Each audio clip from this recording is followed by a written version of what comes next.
later today. Our Vikings reporter Courtney Cronin working overtime. She joins us now. And Courtney, what can we expect in the next few hours?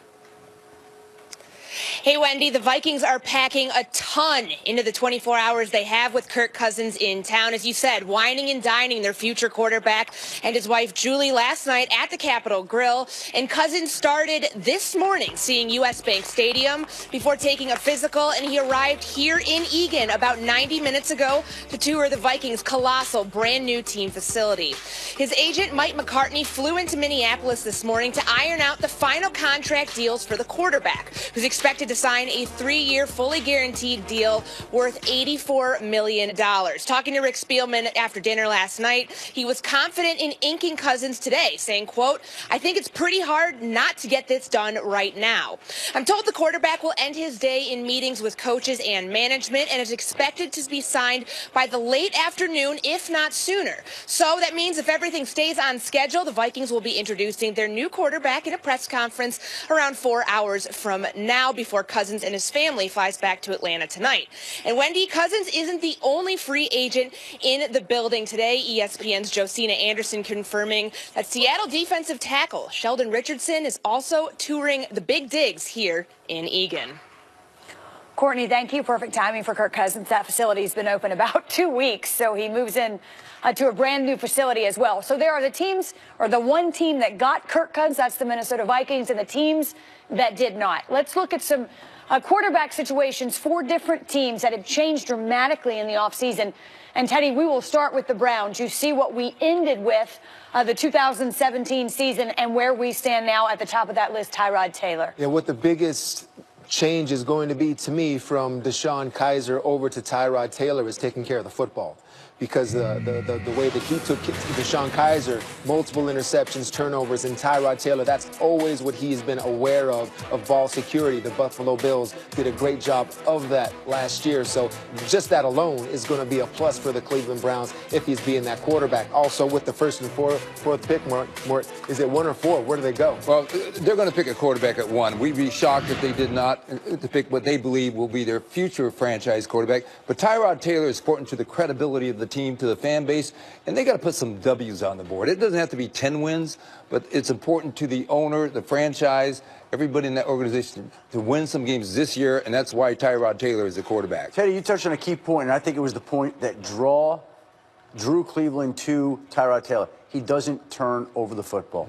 That was something that was very important to the Browns coaches and front office in making this trade. They are getting a quarterback in those conditions, in that division, against those defenses that they believe will safeguard that football. And he's a pro. Yeah, the tough job that he will have at the beginning, though, if he is the starter opening day, you have to assume that he will be, is getting these younger players that have been there a couple years that have only won one football game that, yes, we can beat whoever we play, and let's go out there and get one early. It's been a long time. We talked about this yesterday when Joe Thomas retired after 11 seasons. He had just one season above 500, and that was his rookie year. So it's been quite some time for that culture in Cleveland. Let's take a look at Tyrod Taylor's former team. Obviously, he was with the Buffalo Bills. They go in a different direction.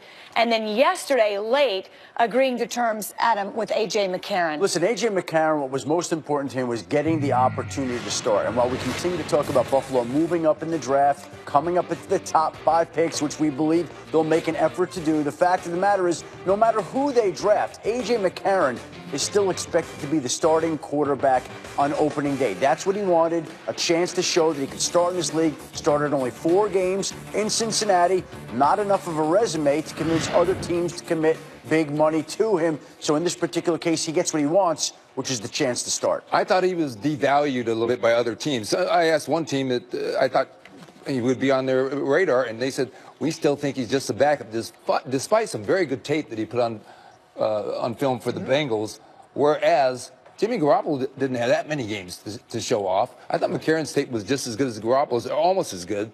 and look what's happened for him. I love this situation for A.J. McCarron right here. He's not just going to any team. This is a good football team, a good football team with a culture that's starting. You re-sign Kyle Williams. They bring in Starla Tulele.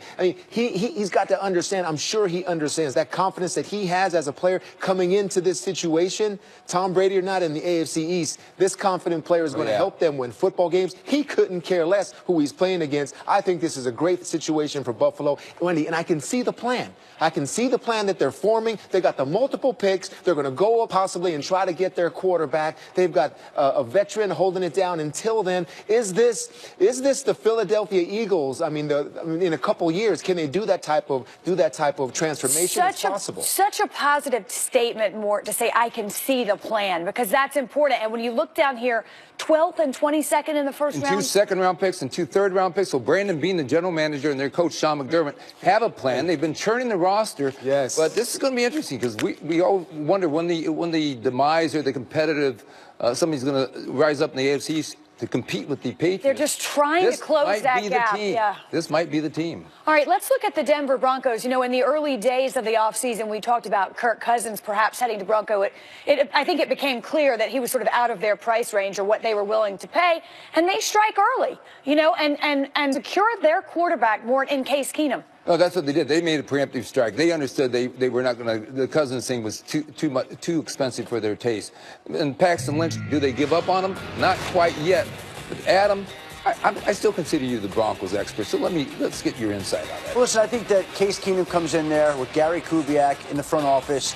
Gary Kubiak worked with them in Houston. And what a lot of people don't realize is a couple of years ago, the Broncos were making trade inquiries in Los Angeles to try to trade for Case Keenum back then. So they've had their eyes on Keenum for a couple of years. The reason they didn't go out and sign him last offseason was because they thought Paxton Lynch was going to be the starting quarterback. He did not develop. When he didn't develop, they had to go out and get a quarterback. And who was there? Lo and behold, the man that Gary Kubiak knew, the man that John Elway once liked, Case Keenum. Better value, comes in at more than $10 million a year, less than Kirk Cousins. So the Broncos get a starting caliber quarterback, save a lot of money, and get added flexibility in the draft where they're not locked into taking a quarterback at number 5. Yeah, but still wondering what they will do with that first pick, because it was a magical season for Case Keenum last year in the Minnesota Vikings, but magic wears off. All that magic fairy dust, it eventually wears off, and then you look at the arm, and you look at that. This is where you have to consistently complete passes for us on 3rd and 10. Did he do those type of things in Minnesota? Yes. Was it a one-year deal? Yes. That's all I'm saying.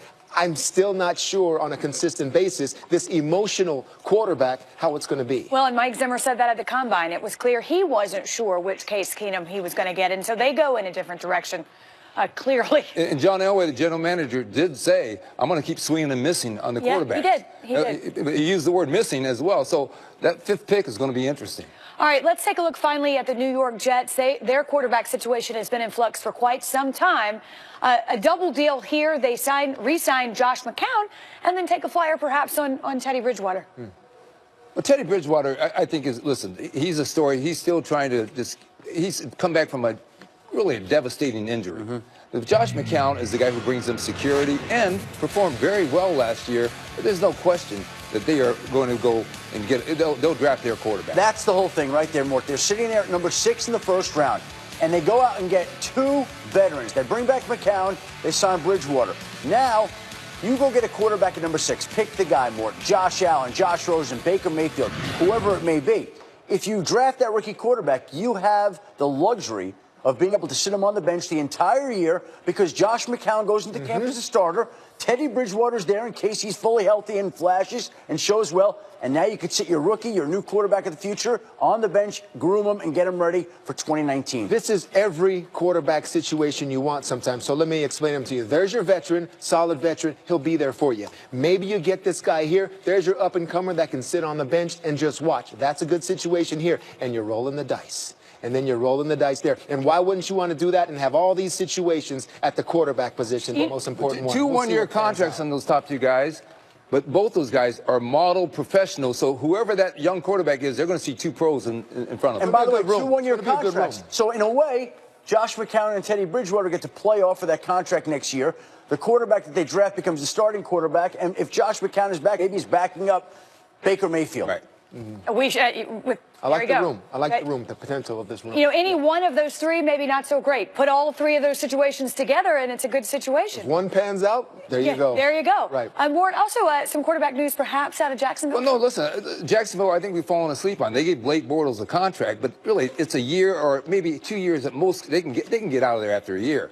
I think at the bottom of the first round or bottom of the second round, you keep an eye on the Jaguars with drafting a quarterback. They only have one quarterback on their roster right now. It's Blake Bortles. Chad Henne is actually visiting teams, so I'm on alert for them to take a quarterback. Obviously not a pot. The way that contract was structured said we are still looking for a quarterback. Yes. And if Blake Bortles can play well, then yeah, he could get added security and stay in Jacksonville as their quarterback. But if he struggles at all, then I think the door is open. They're looking for a quarterback, and in the right round, for the right value, I believe they will pick one if they like one. That's right. Well, speaking of quarterbacks, there is a marquee name holding his pro day today out on the West Coast. UCLA quarterback, or former UCLA quarterback, Josh Rosen, showing out for NFL coaches and scouts. Matt Hasselbeck is there when we come back.